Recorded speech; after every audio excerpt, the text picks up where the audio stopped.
ክርስቶስ ተንሥአ እሙታን በሙሉ ምን ይሰማሻል? አሁን የኢትዮጵያ ሰው በሙሉ እንግዲህ 120 ሚሊዮን የሚባለው በተለምዶ የሚጠራው ቁጥር አለ። አሁን በትክክል እንደዛ መሆኑ ስለማላውቅ ማለት ነው፣ ጨምሮም ቀንሶም ይሁን ምንድነው የሚሰማውና ጌታ የተቀበለው ነገር ቀላል አይደለም። የአንድ ሀገር ሰው ነው የከሰሰው ተሰብስቦ በሙሉ። ያ ሁሉ ደግሞ ይደነፋበታል፣ ይሰቀል እያለ የዚያ ሁሉ አፍ ይጮሃል እና ያንን በዓይኖቹ ይመለከታል።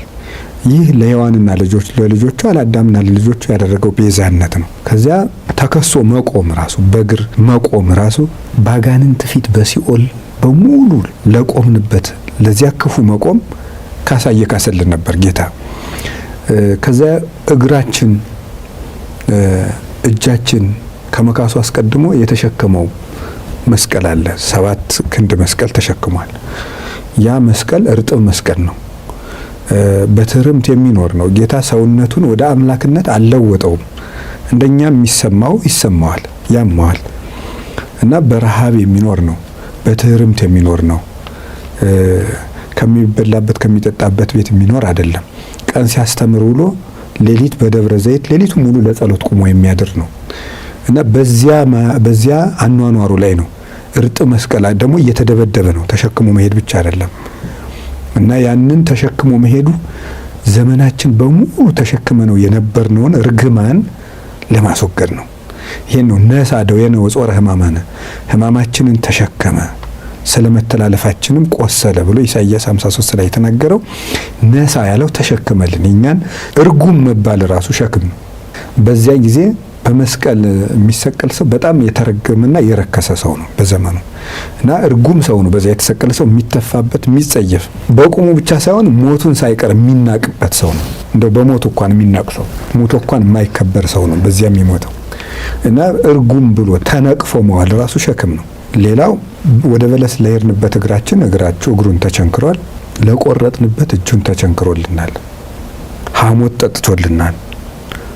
ዝም ብሎ ነበር። ሔዋን ላደረገችው ነገር ሁሉ ያን ሁሉ ስድብ ሲሰደብ መልስ አልመለሰም። ምናልባትም መልስ ቢመልስ ዝም ከማስባል ምናልባት ያልኩት እንደው ባነጋገር ስለለመደ ነው እንጂ ዝም ከማስማልም በላይ እሱ ምን ማድረግ የሚችል ነው? ልሳናቸውን መዝጋት ሁሉ የሚችል ነው። ምክንያቱም አይተነዋል። ዲዳዎችን ካናገራቸው ዲዳ ማድረግም ይችላል ማለት ነው። ዲዳ ማድረግ የሚችል ነው። አንደበትን የሰጠ እሱ ነው። ግን በኩር የሃይማኖታችን ሐዋርያና ሊቀ ካህናት መድኃኒታችን ኢየሱስ ክርስቶስ በትንሣኤው ትንሣኤያችንን ያረጋገጠበት የእኛንም ትንሣኤ የምናስታውስበት ነው። ቤተክርስቲያን ለዚህ ነው ሰንበተ ክርስቲያን ብለን እንደ አዲስ የራሳችን ሰንበት ፈጥረን የጌታ ቀን ተብላ በምትጠራው በሰንበተ ክርስቲያን ትንሣኤውን ከፍ አድርገን የምናከብረውና ትንሣኤ በጣም ትልቅ በዓል ነው። እንደው መምህር በጣም ደስ ከሚለኝ በተለይ የመጽሐፍ ቅዱስ ቃሎች ውስጥ በተለይ መድኃኒታችን ኢየሱስ ክርስቶስ ከተናገራቸው ልክ ሐዋርያት ክርስቶስ ተነስተዋል፣ በመቃብር የለም እንደተናገረ ተነስተዋል ብሎ ሲወያዩ ከኋላ ተነስቶ ሰላም ለእናንተ ይሁን የሚል ድምፅ አለና እጅግ በጣም በቃ ሰላምን የሚሰጥ ብዙ ነገሮችን ደስታ የምናገኝበት ሰላም ነው። በዛ ውስጥ እንግዲህ የቶማስን ሀሳብ ማንሳት እንችላለን። እኔ ክርስቶስ ካላየው አላምንም፣ ብዙ ጊዜ እኔ ቶማስ ነኝ ይባላልና ለምንድን ነው ያው ካልነካው ካላየው አላይም የሚለውን ሀሳብ ለማንሳትና ቤተክርስቲያን ለ50 ቀን ታከብራለች። እንደው በዓሉን እንዲሁ በደስታ ከማክበር አኳያ በህይወታችን ውስጥስ የምናመጣበት ለውጥ የለም ወይ? ብዙ ጊዜ ዕለተ ሐሙስ ላይ ካየክ በጣም ብዙ ሰው ወደ ቅዱስ ቁርባን ይቀርባል። የትንሣኤም እንደዚህ አይነት ልምዶች አሉ። ያቺ ካለፈች በኋላ ግን እቺ 50 ቀኗ የደስታ ቀን ነች ተብሎ ከዛ ነገር የመራቅ ስሜት አለ እና እሱስ እንደው ቤተክርስቲያንስ ትፈቅዳለች እንደዛ? እንደውም በይበልጥ እንድንቀርብ ነው የምታደርገን። አዎ ልክ ነው። እንግዲህ ትንሣኤ ዘመነ ትንሣኤ ሲመጣ በጾም ወቅት የነበረን ትጋት እንደሚጠፋ በጣም የታወቀ ነው። ምናልባት አይታት ከሆነ ድሮ አንድ ግጥም ነበረች 2 መስመር ከትንሣኤ ማግስት የምትል ጾም ስግደቱ ሲቆም ጸሎቱም ተረሳ፣ እኛ መሞት ጀመርን አንተ ስትነሳ የምትልና ብዙ ሰው ትንሣኤው ሲመጣ መንፈሳዊ ሕይወቱ በጣም የሚዳከምበት ወቅት ነው። ትንሣኤ በሞት አይከበርም። ክርስቶስ ተነሳ ብላ አንተ አትሞትም እና እሱ የሞተው እኛ እንድንነሳ ነው። ትንሣኤው ደግሞ የእኛን ትንሣኤ ለማስቀጠል ነው፣ ለማረጋገጥ ነው እና የትንሣኤ በዓል በምግብ በመጠጥ ቢከበርም ስግደት ጾም ቢቀርም ስግደቱ ቢከለከልም ጾሙ ቢከለከልም ቢያንስ ግን በጸሎት በምስጋና በመንፈሳዊ ተግባራት ልናሳልፈው ይገባል። ካልተጠነቀቅን ይዞን የሚሄድ ጊዜ ነው። በዓለ ሃምሳ ስለሆነ ማለት ነው። ካለ ልክ መብላት ራሱ በነገራችን ላይ አንዱ በጣም ትልቅ የሰዶም ኃጢአት ምንድን ነው ሲባል ብዙ ጊዜ ግብረ ሰዶምኛ የምንለው የምናስበውን ነው አይደለ? ግን ትንቢተ ሕዝቅኤል ላይ የሰዶም ኃጢአት አንዱ ያለ ልክ መብላት ነው።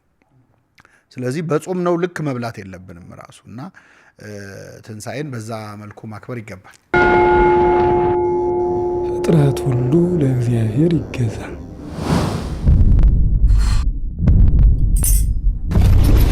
በጣም ደስ ይላል። እንግዲህ ቲአርቲ ሚዲያ ላይ ነው ያላችሁት። እጅግ ደስ የሚል እንደው ደግሜ ልናገር በጣም እጅግ አድርጌ አመሰግናለሁ መምህር አንተን ስላገኘው እዚህ ቲአርቲ ሚዲያ ስቱዲዮ መጥተህ ውድ ጊዜን ሰውተህ በጣም ይሄን የመሰለ ቆይታ እያደረግን ስለሆነ እጅግ አድርጌ አመሰግናለሁ።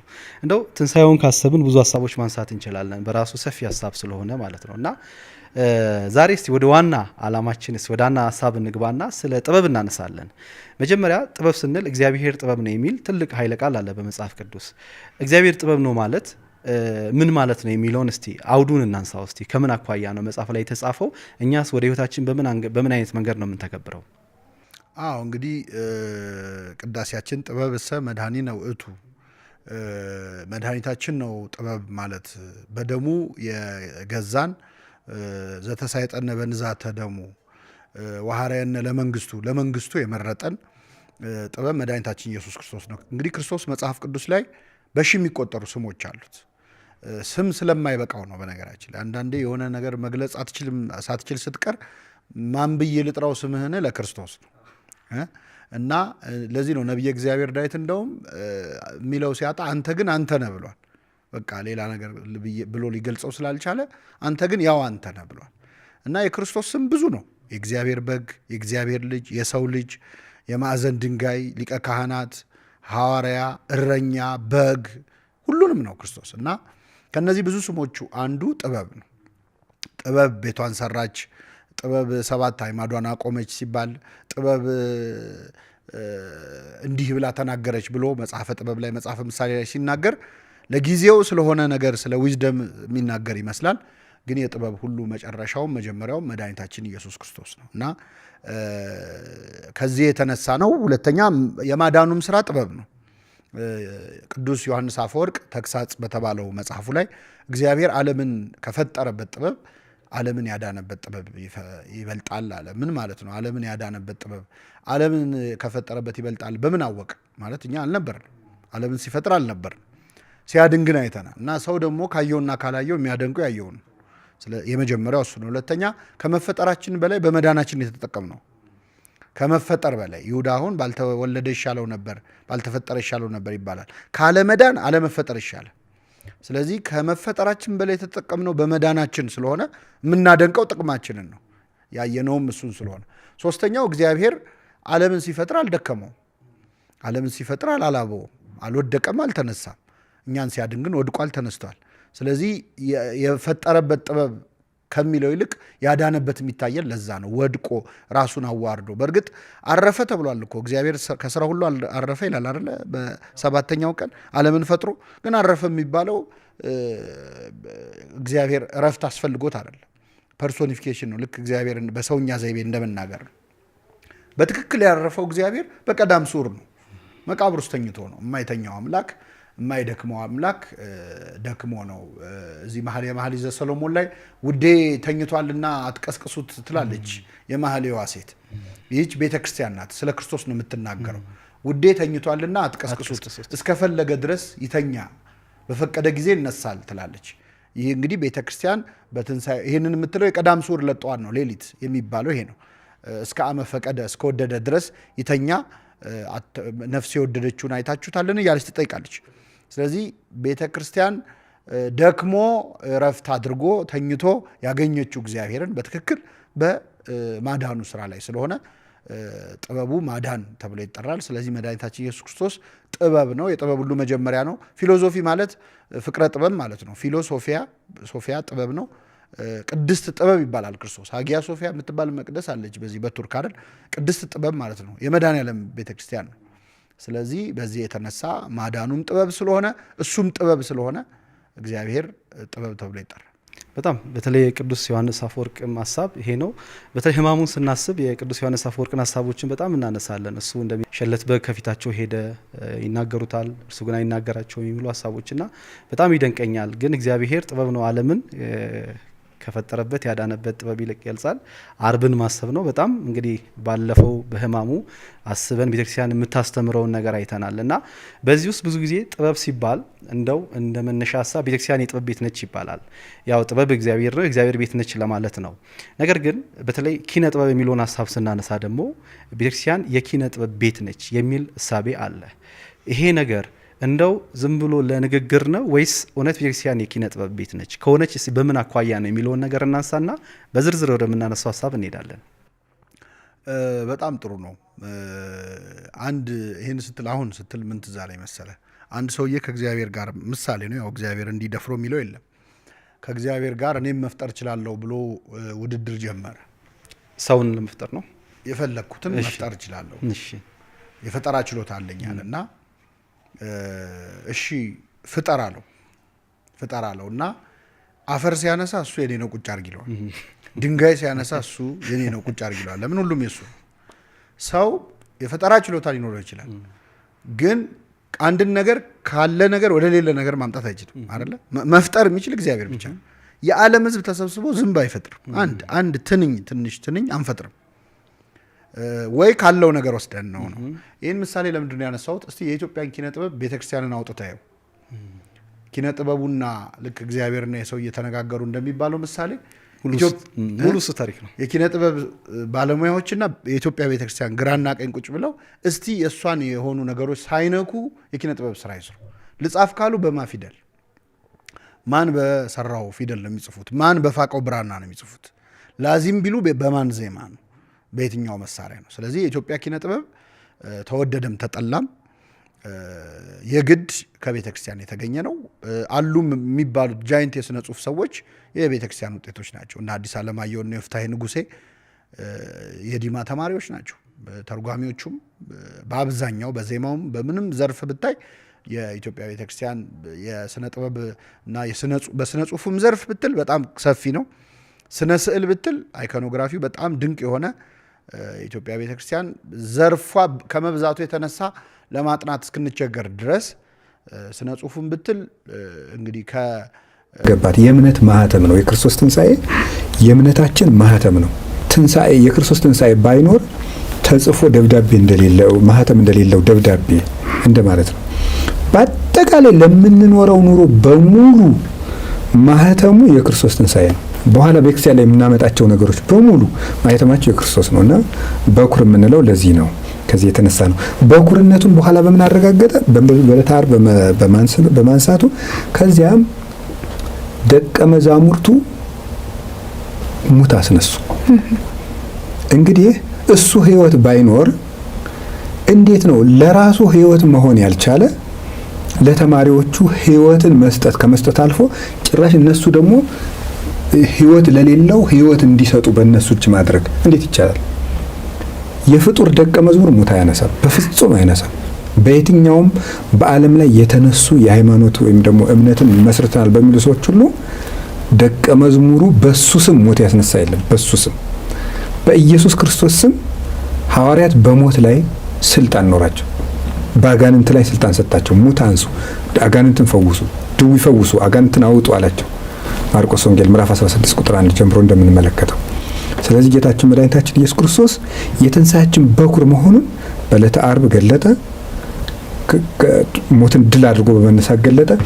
መነሳቱን ደግሞ ለደቀ መዛሙርቱ ሙት የማንሳት ስልጣን በመስጠት ገለጠ። ሙት የማንሳት ስልጣን ከፈጣሪ እንጂ ከፍጡር እጅ አይገኝም። ክርስቶስ ፍጡር ብቻና ተራ ነብይ ቢሆን ኖሮ ሞትን የማሸነፍ ስልጣን ለደቀ መዛሙርቱ ባልሰጠ ነበር። ለኛም የህይወት ዋስትና ባልሰጠን ነበር። በእኔ የሚያምን እመኒ ሳያምን በየመኒ ሞተ ያዩ በእኔ የሚያምን ሰው አለ ቢሞት እንኳን ይነሳል። ዮሐንስ 11:25 ላይ በእኔ የሚያምን ቢሞት እንኳን ይነሳል። የትንሣኤያችን በኩር ክርስቶስ ለኛም የትንሣኤን ዋስትና ሰጥቶናል ማለት ነው። በዛው ቅድም በጥቂቱ ተነስቷል ብዬ አስባለሁ። ግን ለመጨመር ያክል ትንሣኤ በቤተ ክርስቲያናችን ያለው ቦታ የሚለውን ነገር በዛው እናነሳው። ትንሣኤ በቤተ ክርስቲያናችን ያለው ቦታ አሁን በእርግጥ አብዛኛውን ለአልፋ አድርጌ ያየሁት ይመስለኛል። የክርስቶስ ትንሣኤ የቤተ ክርስቲያናችን ሁለንተናዋ ነው። ለምሳሌ እዚህ ውስጥ የማነሳው ሁለት ነገሮችን ቢያንስ ላንሳ። አንደኛው የሰማዕታት ሕይወት ነው። ሰማዕታት ለምንድን ነው የሚሞቱት ነው።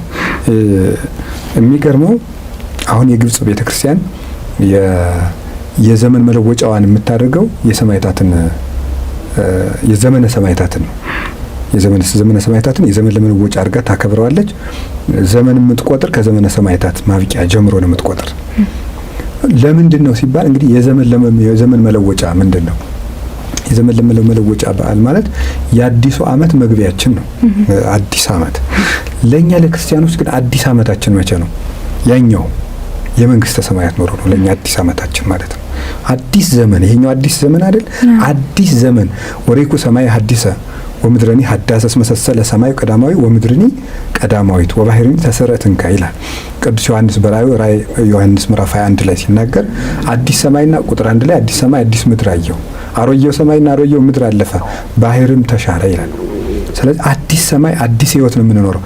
ስለዚህ ሰማዕትነት የአዲሱ ዘመን መግቢያችን ነው ማለት ነው። የመንግስተ ሰማያት መግቢያ ነው። እና ሰማዕታት ለምንድን ነው ሊሞቱ ሲሄዱ ልክ የሚወዱትን ምግብ እየተሻሙ እንደሚበሉ ህፃናት ለምንድን ነው ሰይፍን፣ ስለትን፣ ሞትን እየተሻሙ የሚቀበሉት? ለምንድን ነው ሊገሏቸው ሲሉ እኔንም ግደለኝ እያሉ የሚሞቱ ለምንድን ነው ሲባል የዘላለም ህይወት መግቢያ ስለሆነ የሚሞቱት ወደ አዲሱ ዓመት ሲሄዱ ስለሆነ ነው። ያንን የሰጠን ማነው? የክርስቶስ ትንሣኤ ነው። ለምንድን ነው ሞትን እንዳይፈሩት ያደረጋቸው? ቅዱስ ዮሐንስ አፈወርቅ ክርስቶስን እያየ የክርስቶስን ትንሣኤ እያየ ሞት የሚፈራ ሰው አለ እንግዲህ እንዲህ ይላል። ስለዚህ ለምንድን ነው ሰማዕታት እንዲያ ብለው የሞቱት ሲባል ቅዱስ ጳውሎስ ይህን ሲያረጋግጥልን የክርስቶስን የትንሣኤውን ኃይል አውቅ ዘንድ እኔ ቢቻለኝ በሞቱም ልመስል እወዳለሁ ይላል።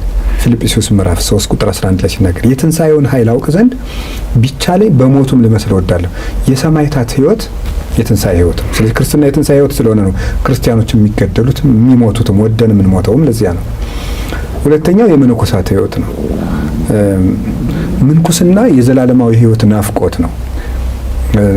መነኮሳት ጋብቻ የማይፈጸምበት ምክንያት ወይም የመነኮሳት የማናገባው ለምንድን ነው? ሴት ኃጢአት ስለሆነች ወይም ደግሞ ለሴቶቹ መነኮሳያት ወንድ ኃጢአት ስለሆነ ወይም ጋብቻ ርኩስ ስለሆነ አይደለም። ጋብቻ ቅዱስ ነው የሚለውን በቅዳሴዋ መካከል የምትቀድስ ቤተክርስቲያን ውስጥ ነው ያለ ነው። ጋብቻ ቅዱስ ነው። ለምሳሌ ጋብቻ ባይኖር ክርስቶስ ሲወለድ ነበር ማለት ድንግል ማርያም ከየት ትመጣለች? ድንግል ማርያም የጋብቻ ፍሬ ናት። ከድንግል ማርያም ነው ክርስቶስ የተወለደው። ስለዚህ ጋብቻ ቅዱስ ነው። ራሱ አክብሮታል። እንደገና ራሱ በጋብቻ ከተገኘች ሴት ተወልዷል። ራሱ ደግሞ ሄዶ ሰርግ ባርኳል። ለምንድን ነው ታዲያ መነኮሳት የማያገቡት? ማለት የዘላለማዊ ህይወትን መናፈቅ ነው። በቃ የምድሩ ነገር ያልፋል። የመላእክት ህይወት ጌታ ምንድን ነው ያለ? በሰማይ አያገቡም አይጋቡ እንደ መላእክት ይኖራሉ አለ።